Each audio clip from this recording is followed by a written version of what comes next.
Good evening and welcome to News Channel 8. I'm Jerome Aegean, and here's some of the top stories we have for you tonight. The invasion of the lionfish in our territory and what it means to our fishing industry. We have your Crime Stoppers report and a Caribbean report as well. These stories and more are up next on News Channel 8.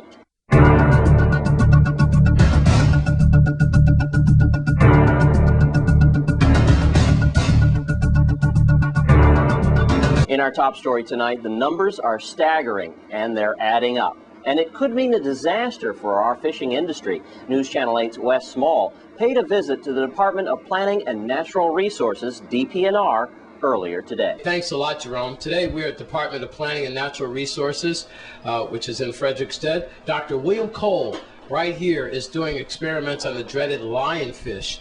And we all know that the lionfish has been introduced into our territory. One has just been captured, and we are going to be talking to the doctor about the lionfish, some rumors and myths about the lionfish, what it means to our fishing industry, what you should do if you should see these species as you're in our waters. All right, Dr. Cole, of course we've heard all the excitement about the dreaded lionfish, and we're going to get into some of the rumors and myths about it and so forth. But first of all, tell us what's going on. Who was the latest lionfish and where was he caught? Well, the latest lionfish was caught just north of Butler Bay, and it was caught in about 30 feet of water. And our lionfish response team, who's going out and searching for lionfish around St. Croix, were the ones that found it. They found it, they marked the lionfish, and we were able to come back after the Ag Fair, because that was keeping us a little bit busy, as you might imagine, and we were able to catch it. So we caught the lionfish yesterday. Can we see that one now? That's this lionfish right here.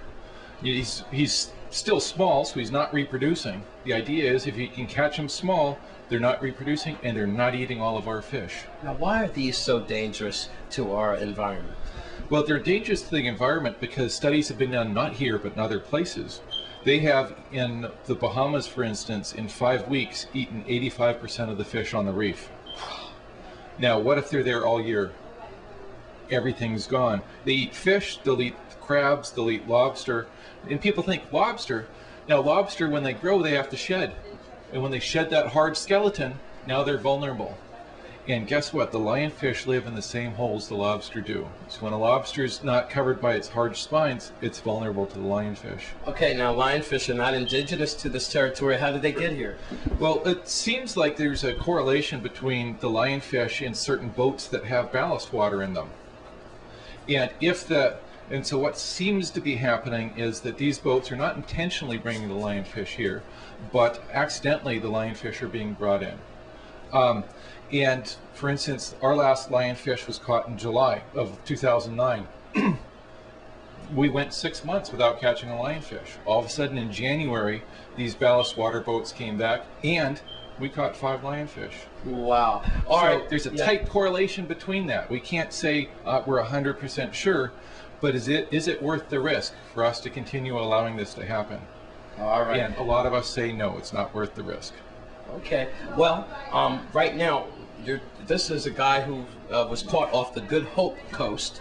Right. Sometime in July, you were saying, I believe. Correct. This was caught at Good Hope, and I'm actually taking the genetics off of it right now because it was frozen, and I didn't have a chance to do it beforehand. And he's going to end up like one of these specimens. Exactly. But the thing is, it's nice because we can show this fin here has a spine on it, right? And I can hold that spine right there where my fingers are, that very first fin. I would touch it, but remember the snake when I tried to put it around my neck and you stopped me? I'm not touching that. Yeah, I wouldn't touch it either. That's why I'm being very careful. This fin is poisonous. What happens if you should get pricked with this? Well, it'll probably hurt intensely, like being bitten by a centipede, but worse. Wow. In 2008, 10,000 people got spined by lionfish in the United States. It's a beautiful fish. This is the second most popular aquarium fish in the United States. So everyone's got them. What happened is in Hurricane Andrew, a single fish tank got blown into Biscayne Bay. It had 6 lionfish in it. Wow. That's where it all started from. We can almost tell an exact date of where they are. Now the genetics that's being done on a lot of these lionfish show that they all come back to just a few females, like 5 or 6 females, and that's where this is all coming from. What is this guy here? Is this a woman or? I don't know, because what happened is the fisherman or somebody else gutted it before I had a chance to see it. Now, So I don't know whether it's a male, female. I don't know what it's eating. it looks delicious from the underside. I'm getting ready to shock a lot of people out there. Everyone swears, and they would bet the farm, that you cannot eat lionfish, but you are here to say something different, because I don't want to impose, but look at this. Sprat haul, 40 feet deep, so that means it was caught 40 feet deep in Uh-huh. the Sprat Hall. Yes. filleted and eaten. So I asked the good doc, well, who filleted it and who ate it? And you said? Me. Because I want to make sure that everyone knows it's not just a rumor. Here, I ate the fish, I know it tastes good, and I know you're not going to die from it. The things that you have to watch out for are the spines that are poisonous, and you can see all of these spines up here. Hell of a fish to clean. Right, you want to be really, really careful with cleaning these guys. Now, you could cut all the spines off, both the top and the bottom, and that would make it safer, okay? But you definitely don't want to be playing with these. Okay, before we run out of time, Doc, because we can make this a half-hour special, and you love your work. I love it, yeah. First of all, are we really in trouble with these little guys? Yes, we are. I mean, guaranteed we're in trouble. We need to make sure that everyone in the island, everyone in the territory is watching for these, and we get them out of the water as soon as possible. In the Bahamas, a lionfish, maybe this size, in 5 weeks ate 85% of the juvenile fish on the reef. What happens if it's there all year? Think about our fishing. We can't stand having another predator out there competing with our fishermen. Now, do you think that that you can put pressure on some of these boats with the water ballast in them so that these freeloaders don't come into our territory and eat all our fish? We're trying. We're trying to do something. We're working with a lot of various groups, trying to figure out what we can do, how we can do it. But unfortunately, as you know, things take a little bit of time.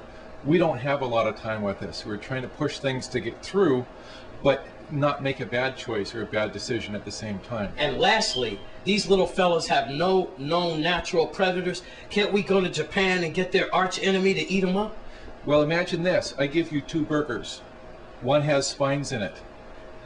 Which one are you going to eat first? The spineless one. Right. So you bring in those, whatever eats them. They're going to eat our... Right. They eat all of our first fish first, and then they go, oh man, this is all that's left? And then they'll start on the lionfish. Looks like it's not worth. We, the people, are the predator. We're going to have to clean our own house. Right. Now, one of the things that we're working on, we're making lionfish markers. And so that anybody who's swimming in the water should have one of these markers. Every lionfish that we've caught that's been marked, that lionfish, when we found it again, has been less than 2 feet from the marker. Wow. So it's very easy to go back and mark their territory. Mark their territory. All right. We can go back and get them out. All right. Well, let's do what we can to get these little fellows out of our water, or the fishing industry will be ruined.